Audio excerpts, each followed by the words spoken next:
Bu- Sambutan berikutnya disampaikan oleh pembina Yayasan Nurut Taqwa kepada yang terhormat Bapak Haji Muhammad Ali Mahruz SHI. Kami persilahkan.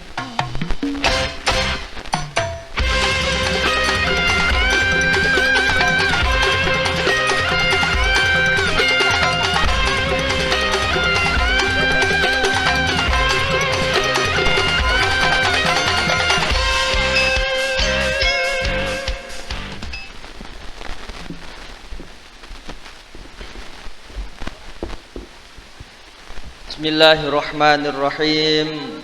Assalamualaikum warahmatullahi wabarakatuh.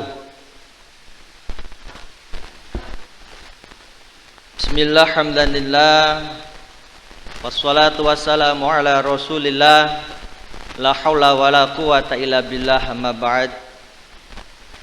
Yang terhormat Ibunda Hajah Siti Khalidah selaku penasehat Yayasan Pondok Pesantren Nurut Taqwa bersama keluarga besar Nurut Taqwa, yang saya hormati Ibu Hajah Wilis Vika Kurniawati, Ketua Yayasan Nurut Taqwa, istri saya tercinta satu-satunya,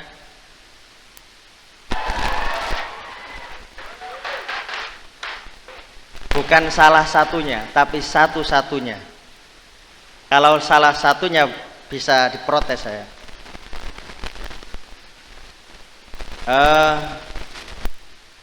Istri saya Wilis Vika Kurniawati ini sangat beruntung mendapatkan saya, karena di antara jutaan wanita di muka bumi ini dia terpilih sebagai pendamping saya seumur hidup. Kan sangat beruntung berarti kan? Karena tidak ada kesuksesan seorang suami kecuali di belakangnya ada seorang istri yang luar biasa. Tepuk tangan untuk istri saya. Dan juga dia sangat beruntung mendapatkan saya.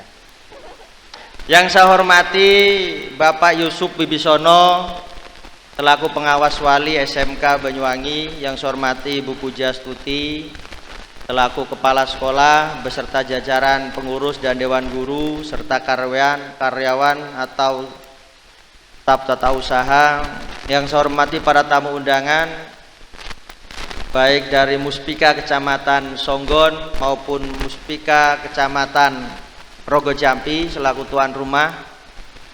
Hadir pada kesempatan kali ini ada Pak Kapolsek atau yang mewakili camat atau yang mewakili, yang saya kenal Pak Nanang. Mohon maaf yang sebelah Pak Arif ini siapa? Desa ya? Wali murid, mohon maaf, wali murid. Dan yang saya banggakan siswa-siswi yang hari ini diwisuda tahun angkatan 2000 berapa berarti? Tahun angkatan masuknya itu tahun berapa ya? 2018, yang hari ini diwisuda tahun 2021 dalam kondisi Covid yang masih belum usai. Mudah-mudahan meskipun kalian tercatat sebagai angkatan Covid-19, ilmunya manfaat barokah. Karena catatan pendidikan selama Covid ini belajarnya jarang bertatap muka, hanya beberapa kali saja. Maka inilah perbedaan sebelum Covid dengan saat Covid berlangsung. Bapak Ibu hadirin wal hadirat rahimakumullah, syukur alhamdulillah pada kesempatan pagi menjelang siang ini kita semua masih diberi kesehatan, masih diberi kesempatan umur panjang oleh Allah, sehingga kita bisa hadir dalam rangka kegiatan pelepasan siswa-siswi SMK Nurut Taqwa, yang mudah-mudahan hadir kita semua, khususnya para tamu dan guru. Kita doakan anak-anak didik kita selama 3 tahun menuntaskan pendidikan di Nurut Taqwa, mudah-mudahan mendapatkan ilmu yang manfaat barokah. dan semuanya kita semua dan keluarga kita tetap dalam lindungan Allah Subhanahu wa taala. Shalawat ma'asalam semoga tetap tercurah limpahkan pada baginda kita Nabi besar Muhammad sallallahu alaihi wasallam. Anak-anakku sekalian yang saya banggakan, pertama mengawali sambutan saya kali ini, saya ucapkan selamat dan sukses yang nanti diwisuda, yang nanti dilepas. Berarti kalau sudah dilepas, tanggung jawab sekolah berpindah kepada orang tua. Mudah-mudahan kalian semuanya dalam berproses menempa diri untuk membekali diri dengan keilmuan, apa yang didapat selama 3 tahun berproses, ilmunya bermanfaat, bisa digunakan untuk membekali diri dalam rangka berdikari di tengah-tengah masyarakat. Karena sesungguhnya kunci sukses itu ada 2 hal yang harus kita seimbangkan. Yang pertama adalah sukses skill dan yang kedua adalah sukses spiritual. Sukses skill tempatnya bagaimana kita memberikan nutrisi yang cukup, asupan yang cukup terkait dengan otak kita. Sehingga skill yang sudah diberikan selama 3 tahun, ada jurusan TKJ, akuntansi, TKR, dan TSM, ini adalah bagian bagaimana kalian membekali diri kalian dalam urusan skill, dalam urusan kemampuan, dalam urusan kualitas otak. Dan ketika kalian dituntut untuk membekali diri, untuk membangun spiritualitas, maka kuncinya ada dalam hati kita semua. Alhamdulillah, SMK Nurut Taqwa didirikan di tahun 2013-2014. Semangat utamanya adalah bagaimana mampu membangun kualitas generasi-generasi bangsa dengan berpedoman, dengan menyeimbangkan antara skill dan spiritual. Dan spiritual sudah kita bangun melalui proses pendidikan di dalam pondok pesantren. Sehingga perpaduan lembaga pendidikan formal dan pondok pesantren ini bagian penting dalam rangka mengentarkan generasi-generasi yang berkualitas dengan tumpuan imtak dan iptek. Maka ketika otak itu cerdas, akan menjadikan manusia itu pintar. Hati cerdas akan menjadikan manusia itu benar. Kenapa kemudian saya seringkali menyampaikan doktrinisasi kepada para santri, kepada para pelajar bahwa penting untuk membekali diri dengan kualitas kecerdasan intelektual dan kecerdasan spiritual yang kemudian kita kerangkakan dalam wujud singkatan PKB. Apa? Nah, ini tamu undangan yang baru dengar dikira Partai Kebangkitan Bangsa. Tidak, dan bukan Partai Kebangkitan Bangsa, meskipun saya politisi dari Partai Kebangkitan Bangsa, tapi saya tanamkan santri Nurut Taqwa, pelajar Nurut Taqwa harus PKB. Apa PKB? Ya.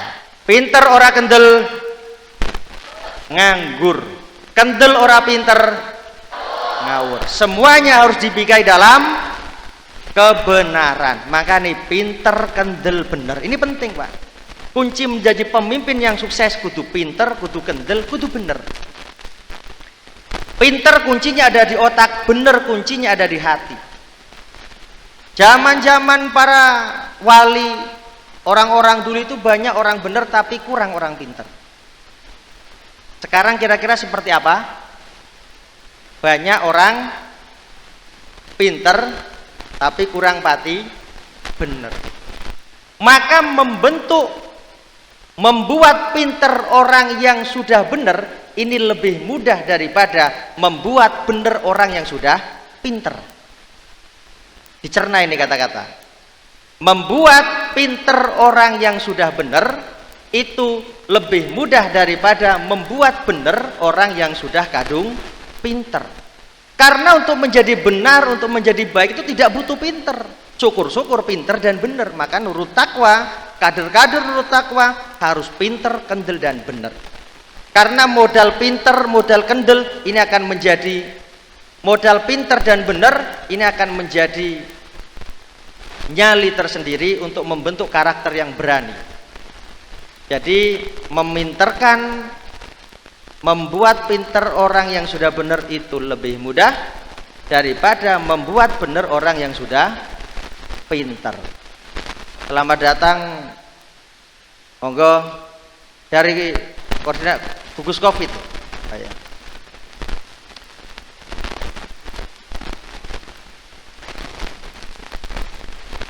Karena otak dengan hati, ini ibu-ibu guru, bapak-bapak, ibu dewan guru ini harus betul-betul menanamkan prinsip pinter, kendel, bener. Otak hati harus nyambung. Karena otak dengan hati kalau tidak nyambung, mesti orangnya tidak akan seimbang menjalankan aktivitas. Contoh, karena otak ini akan goyah ketika hati mengalami goncangan. Hatinya tidak tenang, otaknya tidak tenang. Hatinya mengalami goncangan, otaknya mesti goyah. Berpikir tidak rasional, mesti tidak akan seimbang. Maka sepinter apapun orang, sehebat apapun orang, kayak Pak Kapolsek katone gagah misalnya, tapi nek wis kang wadon ngamuk ning omah, duel kang wadon, pikiran bisa ndak karo-karuan. Kenapa? Karena hatinya sedang tergoncang. Masuk ndak? Saya juga demikian. Iya, kalau sudah hati saya goncang, pikiran mau menyampaikan apa sesuatu mesti tidak konsen. Karena apa? Otak berpengaruh dengan hati. Maka perlu menyeimbangkan antara otak dengan hati ini penting. Masih jari profesor, masih jari pangkatnya jenderal, tapi nek wis kang wadon misalnya muring-muring ning omah, iku bodoh dadak itu. Goblok dadak, Pak. Saya pidato begini lancar karena harmonis tadi. Kalau marah-marah dari rumah mesti bingung, nggak karuan pikirannya. Karena apa? Hatinya goyang. Maka penting menyeimbangkan antara pikiran dengan hati. Anak-anak sekalian yang saya banggakan, sehingga ada rumusan kata-kata begini: jika kamu tidak bisa menjadi orang yang pandai, jadilah orang yang baik. Menjadi baik itu tidak butuh pandai, syukur-syukur pandai dan baik. Ada anak bodoh, intelektualnya tidak jalan. Ini seringkali kita mendengar tokoh-tokoh, kiai-kiai besar, kiai-kiai yang mandi dungone. Saya dulu pernah sowan ke kiai yang namanya Kiai Dul Majid. Kiai Dul Majid ini adalah santrinya Kiai As'ad. Dia bisanya cuma baca Fatihah tok. Dia bicanya baca Fatihah tok, kerjaannya setiap hari ngurusi kudanya Kiai As'ad, ngurusi kotoran santri-santri, nguras WC. Kerjaannya setiap hari itu. Tapi ketika pulang, beliau mendirikan pondok pesantren besar, santrinya semua dikasih makan gratis, pembantu-pembantunya, ustadz-ustadznya semua dinaik hajikan, padahal modalnya bisa Fatihah. Saya ke sana tidak doakan, cuma Fatihah selesai. Doanya pakai bahasa Madura. Maka penting seorang santri, seorang pelajar patuh tunduk pada dawuhnya sang guru. Guru memang bukan orang hebat, tapi semua orang hebat tidak lepas dari jasa seorang guru. Ini sering kali saya sampaikan. Maka kalian di pondok, misalnya di SMK, apa yang kalian berikan? Saya tanya, Kang ning pondok setiap hari 24 jam. Andai kata kos, bayar kosnya wis piro? Andai kata kamu ke perjalanan, kemudian masuk ke terminal, numpang pipis di WC umum, toilet umum, sudah bayar 2.000. Kamu kencing, BAB setiap hari tidak terbatas, termasuk yang siswa nurut takwa. Apa yang kamu tinggal berarti? Yang ditinggal apa? Kotoran. Kamu ninggalkan kotoran di pondok maupun di SMK, tapi membawa ilmu yang nanti akan mengangkat derajat kalian di tengah-tengah masyarakat. Amin. Yarfa'illahu alladhina amanu minkum walladhina utul ilma darajat. Jadi dengan ilmu, dengan iman dan ilmu, kalian akan diangkat derajatnya oleh Allah di tengah-tengah masyarakat. Maka jangan pernah kemudian isun wis bayar SPP tiap bulan, wis bayar syahriah tiap bulan. Saya tanya sekarang, pernah ndak saya minta uang gedung sejak kamu masuk ke SMK Nurut Taqwa? Pernah? Pernah apa tidak? Tidak pernah. Tapi tahu-tahu gedung berdiri, saya tidak pernah membebankan uang gedung karena saya tahu yang sekolah di SMK Nurut Taqwa, yang mondok di Pondok Nurut Taqwa, ini rata-rata anak menengah ke bawah. Tidak ada anaknya pejabat. Maka urusan sekolah di Nurut Taqwa memang sekolah murah tapi bukan murahan. Tepuk tangan untuk kita semua.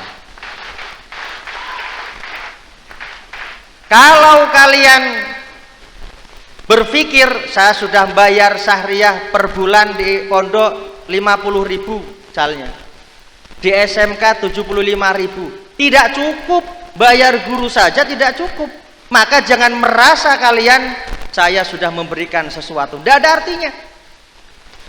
Kalau misalnya kalian membanggakan itu, kemudian merendahkan pondok, merendahkan lembaga, saya kembalikan selama 3 tahun kamu sekolah di pondok, di Nurut Taqwa. Saya kembalikan biaya kalian selama 3 tahun mondok. Kalau kalian merendahkan, itu jaminan saya. Maka mengolah hati ini penting. Hormati guru kalian, hormati lembaga kalian, karena kalian meninggalkan kotoran di lembaga kita, di lembaga Nurut Taqwa, tapi kalian membawa kebaikan dari Nurut Taqwa.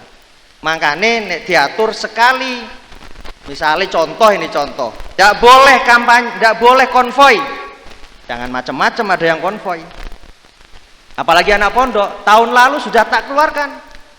Ada anak santri putra 2 ikut konvoi tahun lalu, saya selesaikan. Saya tidak butuh santri banyak, saya tidak butuh siswa banyak kalau isinya yang keras. Kalau isinya, nah, kalian tahu sendiri, saya sudah sering kali sampaikan, saya tidak butuh santri banyak, tidak butuh siswa banyak kalau ternyata kalian jadi penyakit di lembaga kita. Maka kemarin ini menjadi catatan, utamanya untuk anak pondok. Yang kemarin ketika ada anak ikut konvoi, langsung orang tuanya tak panggil, pengurus buat surat, drop out, keluarkan anak itu. Itu sudah tidak patuh terhadap kebijakan pondok. Kalau sudah tidak patuh, keluar dari barisan. Kecuali kalian protes, Pak, gurunya tidak pernah masuk, Pak, fasilitasnya kurang lengkap, saya acungi jempol. Itu bagus, namanya menyangkut hak kalian. Tapi urusan kebijakan ini harus dipatuhi, jangan macam-macam. Saya komitmen, urusan kalian kurang fasilitas, ngomong ke saya, ngomong ke pengurus. Saya tidak pernah kemudian membebankan uang, membebankan materi kepada kalian, karena saya tahu bagaimana kondisi ekonomi kalian. Tidak ada anaknya pejabat, tidak ada anaknya konglomerat, semuanya rata-rata menengah ke bawah. Tapi meskipun demikian, saya tahu kalian punya kualitas luar biasa. Tepuk tangan. Jangan anggap Nurut Taqwa meskipun murah kemudian kualitasnya nol, tidak. Bisa dibuktikan, alhamdulillah kita sering menjuarai event-event tingkat kabupaten sudah bolak-balik, tingkat provinsi sudah. Kemarin utusan dari Polres, kita diutus Polres, Pak, mewakili Banyuwangi untuk event Jawa Timur. Alhamdulillah kita juara 1 tingkat Jawa Timur.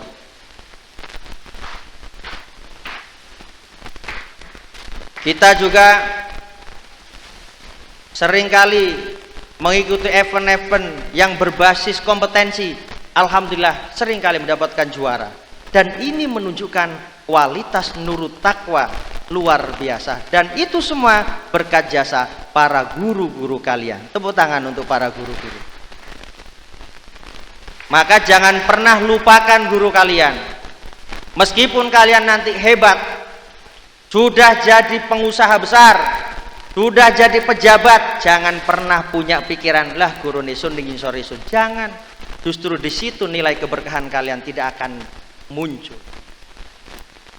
Saya pribadi setiap tahun mesti saya suan kepada guru-guru SD saya. Setiap tahun saya mesti suan kepada guru-guru ngaji saya. Karena dari beliau-beliau saya bisa baca, saya bisa menulis, saya bisa berhitung, saya bisa ngaji. Karena guru yang paling utama adalah mereka-mereka yang mengajarkan alif ba ta. Mereka-mereka yang mengajarkan A, B, C, D dan berhitung. Itulah guru yang akan memberikan keberkahan ketika kamu memberikan penghormatan dan penghargaan yang luar biasa. Maka kuncinya jika kalian ingin sukses, saya juga seringkali menyampaikan segitiga emas. Yang segitiga itu yang di atas itu adalah Allah, yang di kanan adalah orang tua, dan yang di kiri adalah anak. Anak jika ingin sukses, doakan orang tuanya kepada Allah. Berbakti kepada orang tuanya demi menjalankan perintah Allah. Begitu juga orang tua jika ingin sukses melihat anaknya, doakan anaknya kepada Allah, tirakati anaknya kepada Allah. Dan orang tua kalian di sekolah adalah para guru-guru. Mereka adalah pahlawan tanpa tanda jasa. Mereka dibayar keringatnya, pikirannya, tenaganya tidak sebanding. Tidak sebanding dengan apa yang mereka berikan. Mereka memberikan ilmu, memberikan teladan, tapi bayarannya ya biasa-biasa saja. Tapi dengan biasa-biasa saja, alhamdulillah barokah. Yang penting niatnya ikhlas.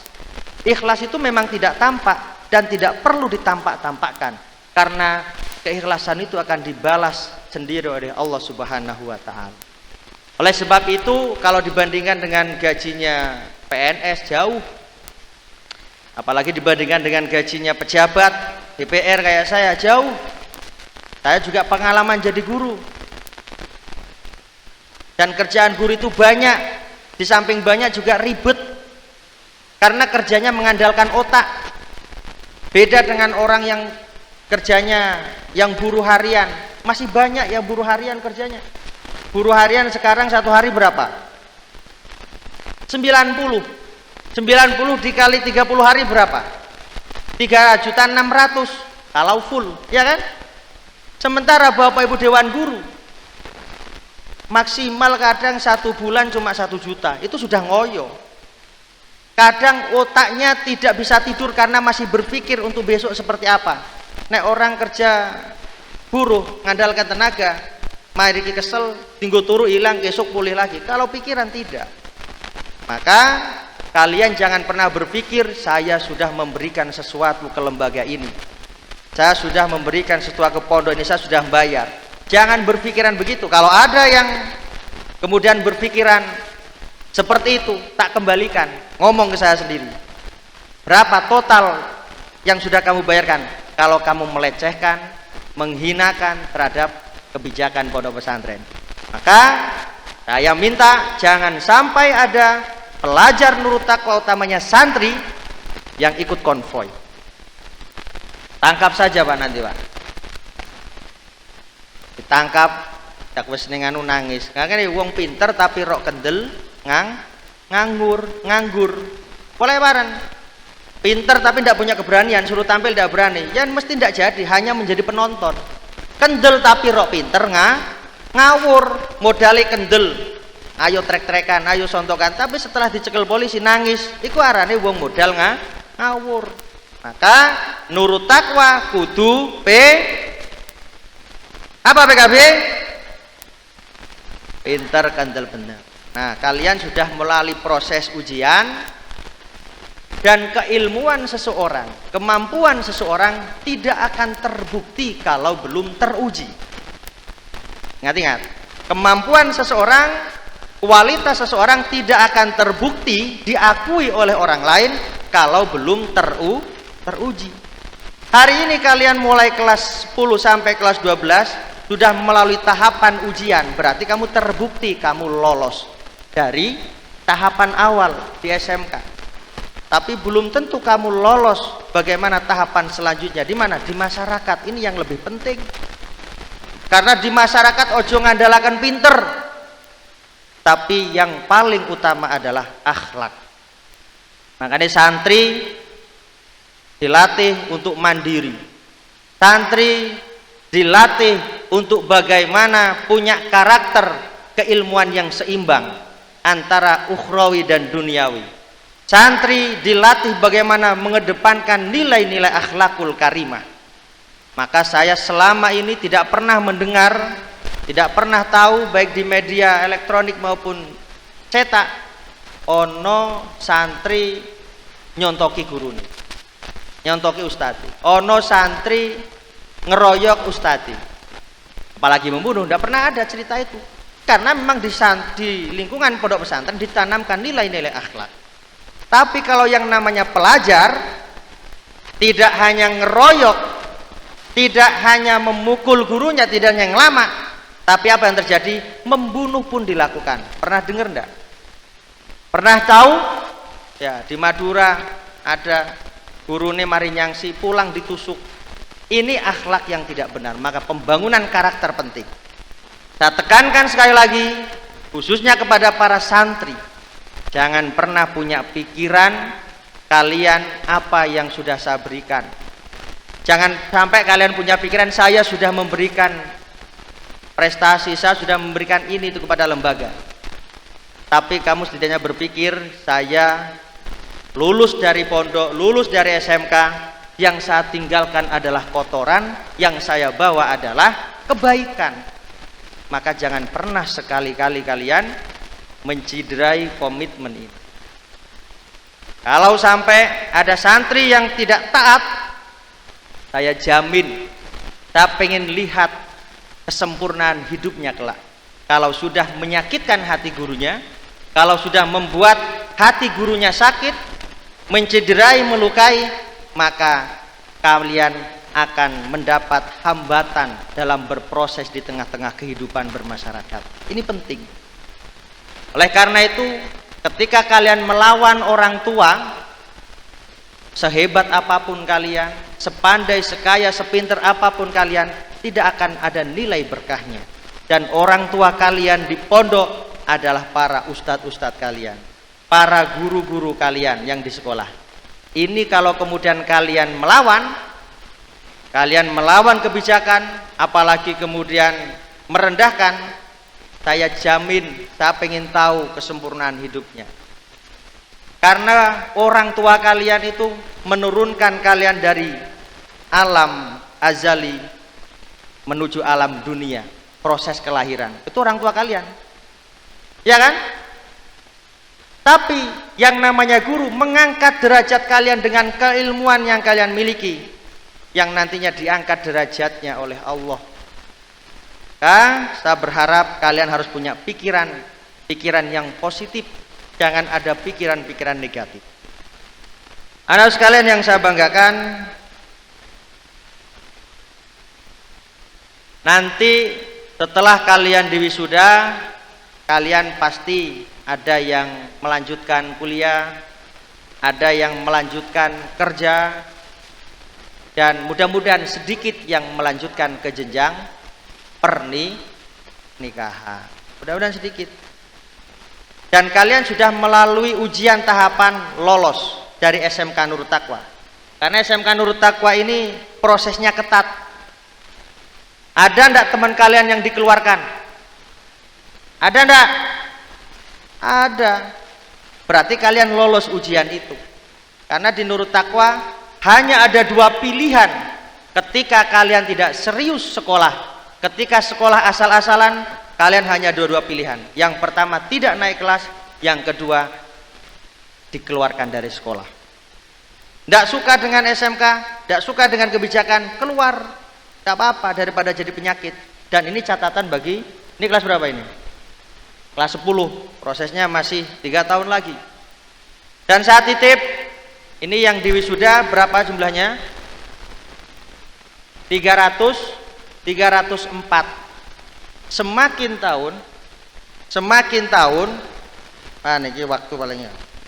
Ya, Ya enggak apa-apa. Semakin tahun, jadi SMK Nurut Taqwa itu mulai berdiri sampai tahun ini, alhamdulillah ritmenya tidak pernah turun. Tidak pernah turun. Awal dapat 250, terus sampai saat ini. Kemarin terakhir dapat berapa? 460. Maka target di tahun ini dengan konsep dan strategi kita, saya ingin tahun ini minimal kita dapat 500 siswa. Dan semuanya harus dibangun berdasarkan kekompakan, kerjasama. Tidak ada artinya kerja keras yang dilakukan oleh kita, tidak ada artinya kerja keras yang dilakukan oleh semua elemen yang ada di dalam keluarga besar Nurut Taqwa tanpa diimbangi dengan kerjasama. Maka kerjasama ini penting. Tidak ada orang sukses di dunia ini yang sendirian, pasti suksesnya ditopang, didorong oleh orang-orang sekelilingnya. Nah, Nurut Taqwa, saya minta yang lulusan ini ajak saudara kalian, tetangga kalian, teman kalian, bahkan keluarga kalian. Kalau kalian yakin terhadap Nurut Taqwa prosesnya bagus, prosesnya berkualitas, maka yakinkan orang lain untuk bergabung bersama Nurut Taqwa. Siap? Siap? Kalau tidak yakin, bahkan membuat hal-hal yang tidak baik, tidak usah, tidak apa-apa. Makanya ingat-ingat, tidak butuh santri banyak, tidak butuh siswa banyak kalau isinya penyakit. Ingat-ingat itu. Dan mudah-mudahan kalian yang diwisuda ilmunya manfaat barokah, di tengah-tengah masyarakat berguna bagi agama, nusa dan bangsa. Yang melanjutkan di perguruan tinggi negeri mudah-mudahan lolos. Yang mau cari kerja mudah-mudahan mendapatkan pekerjaan yang manfaat barokah. Dan yang melanjutkan pernikahan mudah-mudahan sedikit. Kalaupun toh ada, mudah-mudahan mendapatkan jodoh yang terbaik, yang bisa menjalankan bahtera rumah tangga sesuai dengan anjuran syariat Islam. Saya pikir itu, dan sekali lagi saya ucapkan selamat. Mohon maaf kalau pidato saya kepanjangan, harusnya ya memang menyesuaikan. Jadi kondisi ini memang sengaja tidak mengundang banyak tamu, karena tamu-tamu yang ada dalam standar COVID ini dibatasi. Ini saya lihat ruangan ini sudah cukup besar, diisi anak Nurut Taqwa aja sudah kelihatannya full, apalagi ngundang wali murid. Saya buat aula sebesar ini juga, Pak. Besar ini, hampir sama persis, kemarin sudah saya ukur. Nanti ruangannya tertutup, fasilitasnya kayak di hall El Royal kayak kemarin angkatan kalian itu. Saya minta doanya. Mudah-mudahan sukses, lancar, termasuk juga pembangunan masjid di Nurut Taqwa juga sukses dan lancar. Al-Fatihah.